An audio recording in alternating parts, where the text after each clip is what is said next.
Hello everyone, welcome to my channel evolution. आज हम Indian penal code के important points को डिस्कस। तो सबसे पहले हम देखते हैं टाइटल। इसे इंडियन पिनल कोड 1816 भी कहा जाता है। नेक्स्ट है extent. It extends to whole of India. पहले जो था वो इंडियन पिनल कोड अप्लाई होता था to whole of India except the state of Jammu and Kashmir, but with Jammu and Kashmir reorganisation act 2019 उसके साथ जो उसके अंदर वर्ड था जम्मू एंड कश्मीर उसको ओमिट कर दिया गया है और अब ये होल ऑफ इंडिया पर अप्लाई होता है, जो कि आपको सेक्शन 2 के अंदर इंडियन पीनल कोड के अंदर स्पेसिफिकली बता रखा है कि एप्लीकेबिलिटी ऑफ द एक्ट ये इसकी एक्सटेंड क्या है, इसकी एप्लीकेबिलिटी क्या है।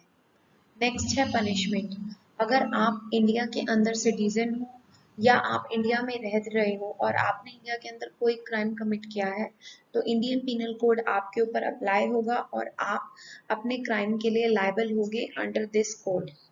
इसके बाद है एक्स्ट्रा टेरिटोरियल ऑफेंसेस। अगर आप तो with in India and extra territorial offences दोनों केसेस में आपको पनिशमेंट दी जाएगी। एक्स्ट्रा टेरिटोरियल का ऑफेंसेस का क्या है कि अगर आप इंडियन ओरिजिन के हो और आप इंडिया के बाहर जाकर के कोई क्राइम कमिट करते हो, ठीक है, या आप बाहर रहते हुए कोई क्राइम ऐसा कमिट करते हो और आप इंडियन ओरिजिन के हो और उससे इंडिया के ऊपर इफेक्ट आ रहा है, तो इस केस में भी आप लायबल होगे अंडर दिस कोड। तो ये जो है वो दोनों तरीके से पनिशमेंट की बात करता है। अगर आप इंडिया के अंदर रह करके कोई क्राइम कमिट करते हो, अगर आप इंडिया के अंदर कोई क्राइम कमिट कर रहे हो और आप इंडिया के सिटीजन हो या आप इंडिया के सिटीजन नहीं हो, अगर आप एक फॉरेनर भी हो लेकिन आप इंडिया के अंदर रह रहे हो और आपने एक क्राइम कमिट कर दिया है तो आप इस कोड के अंदर लायबल होगे और आपको पनिशमेंट मिलेगी। ये एक्ट नंबर 45 है 1860 का। इनेक्टमेंट पास। ये एक्ट 1860 के अंदर पास किया गया था। और कमेंसमेंट, इनेक्टमेंट एंड कमेंसमेंट दोनों अलग चीजें होती हैं। इस एक्ट को जो था वो 1860 के अंदर जो था वो पास कर दिया गया था, इसलिए इसे इंडियन पिनल कोड 1860 कहा जाता है। लेकिन इसकी जो कमेंसमेंट हुई थी ये फोर्स में जो था वो 1 जनवरी 1862 से आया था। अब हम बात करते हैं टोटल चैप्टर्स के बारे में। तो इंडियन पिनल कोड के अंदर टोटल 23 चैप्टर्स हैं, जिनके अंदर टोटल 511 सेक्शंस को इंसर्ट किया गया है। इसके बाद हम बात करते हैं ड्राफ्ट के बारे में। इंडियन पिनल कोड का जो ड्राफ्ट था वो इंडियन पिनल कोड का ड्राफ्ट था वो फर्स्ट लॉ कमीशन ने उसे ड्राफ्ट किया था। So it was drafted on the recommendation. तो जो फर्स्ट लॉ कमीशन थी उन्होंने ड्राफ्ट किया था, उन्होंने रिकमेंड किया था, which was chaired by, और जो फर्स्ट लॉ कमीशन थी जिन्होंने ड्राफ्ट जो था वो प्रिपेयर किया था, वो फर्स्ट लॉ कमीशन के जो चेयरमैन थे वो थे थॉमस बेबिंगटन मैकॉले, जिन्हें हम लॉर्ड मैकॉले भी कहते हैं।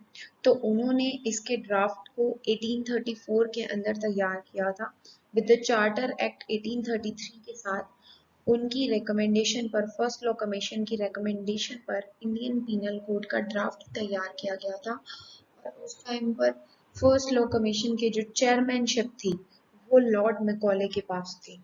तो एंड इट वाज सबमिटेड, और जो ये ड्राफ्ट था वो कैसे सबमिट किया गया था, ये सबमिट किया गया था गवर्नर जनरल ऑफ इंडिया को इन द ईयर 1835। इसके बाद आता है कि जब से हमारा जो इंडियन पिनल कोड आया है, क्या उसके बाद से उसके अंदर अमेंडमेंट्स की गई है।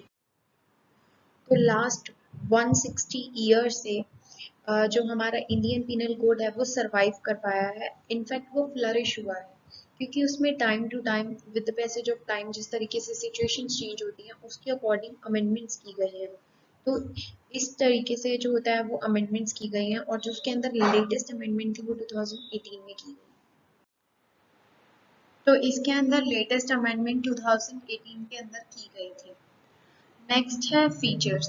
अब हम कुछ इंडियन पिनल कोड के सेलिंग फीचर्स के बारे में बात करते हैं। तो सबसे पहला फीचर है it is a complete code. Indian penal code जो है वो अपने आप में एक कंप्लीट कोड है, एक कॉम्प्रिहेंसिव कोड है। ये हर चीज के बारे में जो है वो डिटेल में बात करता है। नेक्स्ट पॉइंट है Indian penal code 1860 is the main criminal code of India. कैसे इट इंक्लूड्स, क्योंकि इसके अंदर जितने भी ऑफेंसेस हैं क्राइम से रिलेटेड, कोई भी क्राइम, चाहे वो ह्यूमन की बॉडी से रिलेटेड हो, प्रॉपर्टी हो, कॉन्स्पिरेसी हो, क्राइम्स अगेंस्ट द स्टेट हो, पब्लिक ट्रांसक्विलिटी हो, किसी भी टाइप से रिलेटेड कोई भी तरीके का अगर कोई क्राइम है, तो anyone found guilty of a crime is punishable under the Indian penal code. अगर आपको किसी भी तरीके का क्राइम करते हुए देखा जाता है तो आपको इसके अंदर जो है वो पनिश किया जाएगा। तो this is the main criminal code of. Next बात करता है it is a substantive law. जैसा कि हम जानते हैं कि दो तरीके से लॉज बने हुए हैं, एक होते हैं सब्सटैंटिव लॉ और दूसरे होते हैं प्रोसीजरल लॉ।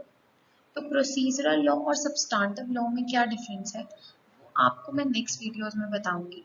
अभी हम जानते हैं सब्सटैंटिव लॉ के बारे में। तो सब्सटैंटिव किसके बारे में बात करता है?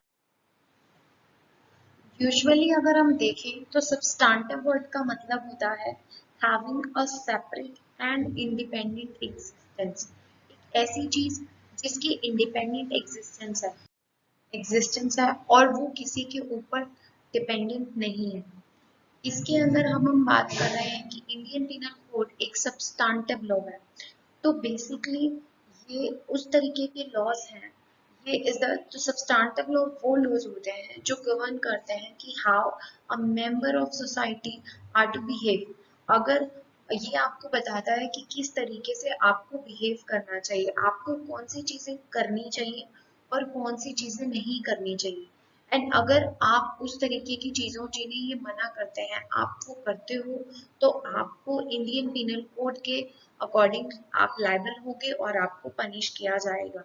ठीक है। तो जो सब्सटैंटिव लॉ है वो बताता है, वो गवर्न करता है कि how members of society are to behave. और जबकि जो प्रोसीजरल लॉ है वो प्रोसीजर्स बताते हैं कि किस तरीके से सब्सटैंटिव लॉ को बनाया जाएगा, किस तरीके से उन्हें एडमिनिस्टर किया जाएगा, किस तरीके से उन्हें एनफोर्स किया जाएगा। तो ये उनके राइट्स और लायबिलिटीज के बारे में बात करता है। नेक्स्ट है it follows the lex loci principle. तो what is lex loci principal?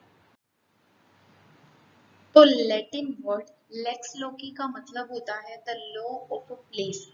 आप जिस कंट्री के अंदर ट्रांजेक्शन कर रहे हो या एक एक्ट को परफॉर्म कर रहे हो या एक टॉर्ट को कमिट कर रहे हो या अपनी प्रॉपर्टी से रिलेटेड ऑफेंस किया है, जिस जगह पर आप वो ऑफेंस को कमिट कर रहे हो, तो वहीं पर राइट्स जो होते हैं वो पार्टीज के पास अवेलेबल होते हैं कि वो उसी जगह पर जो होते हैं वो लीगल प्रोसीडिंग्स कर सकती हैं जिस प्लेस पर जो होता है उनका वो राइट अराउज हुआ है।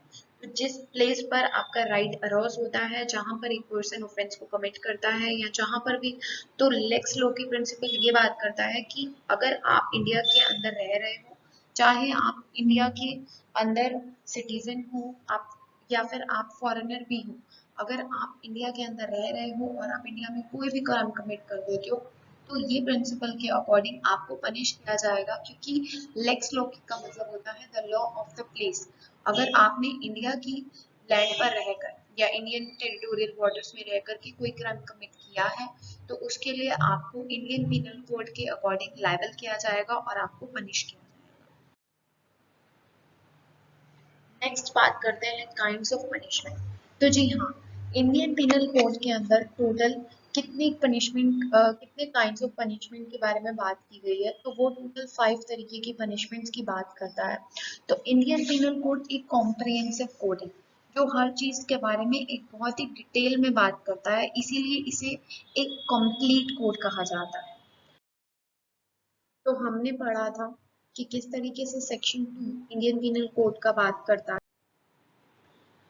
इंट्रा टेरिटोरियल जुरिस्डिक्शन की, कि किस तरीके से हमारा इंडियन पिनल कोड सब पर अप्लाई होता है including state of Jammu and Kashmir.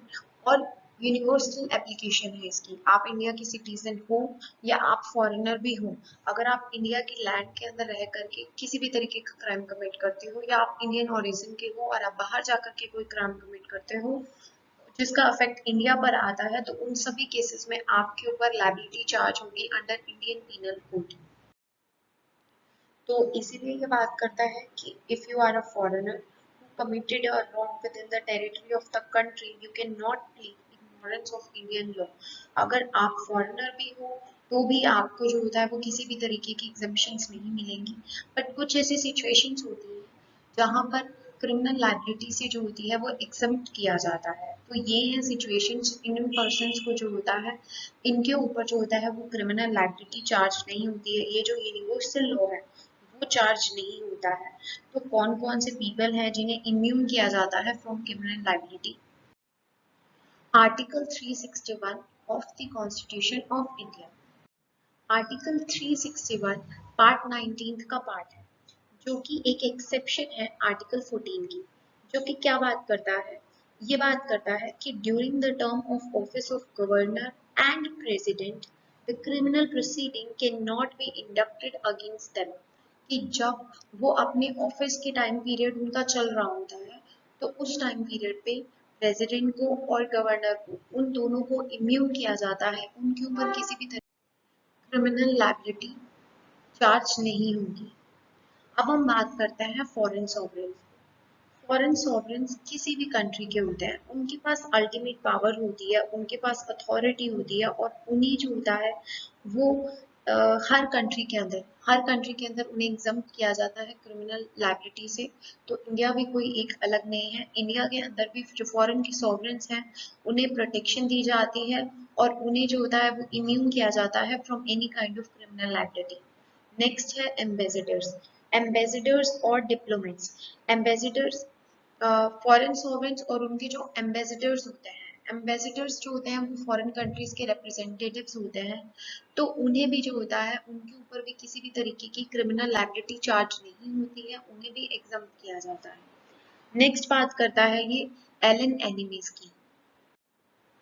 जब एक एलियन एनिमी जब एक एलियन एनिमी आपकी कंट्री में आकर रहने लग जाता है and irrespective of the fact कि जिस कंट्री से वो बिलोंग करता है उस कंट्री के साथ इंडिया वॉर में है या फिर वो आपकी कंट्री के साथ पीस में है, हमारी कंट्री, तो अगर वो इस फैक्ट को बिना जाने अगर आपकी कंट्री में आकर के रहने लग जाता है तो he will not be subjected to the criminal laws of the country. उसे इम्यून रखा जाएगा, उस पर जो है वो क्रिमिनल लायबिलिटी चार्ज नहीं की जाएगी।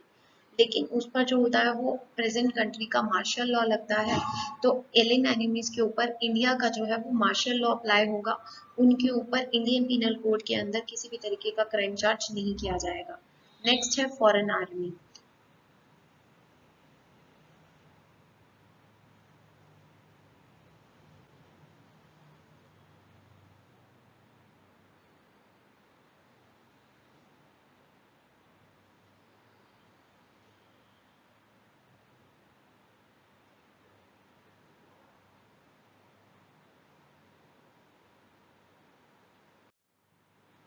When foreign army are on the soil of another country with the permission of their own country, अगर वो अपनी खुद की कंट्री की परमिशन से जो है वो किसी और की कंट्री के सॉइल पर जाते हैं तो उन पर किसी भी तरीके की क्रिमिनल लायबिलिटी चार्ज नहीं होती।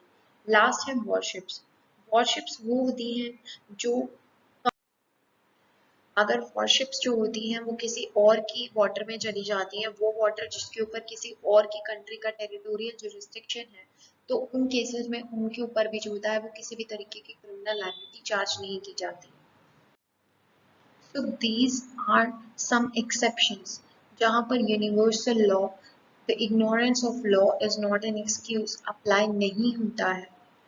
तो यहीं तक था आज का हमारा topic. Thank you for watching my video. Please do like and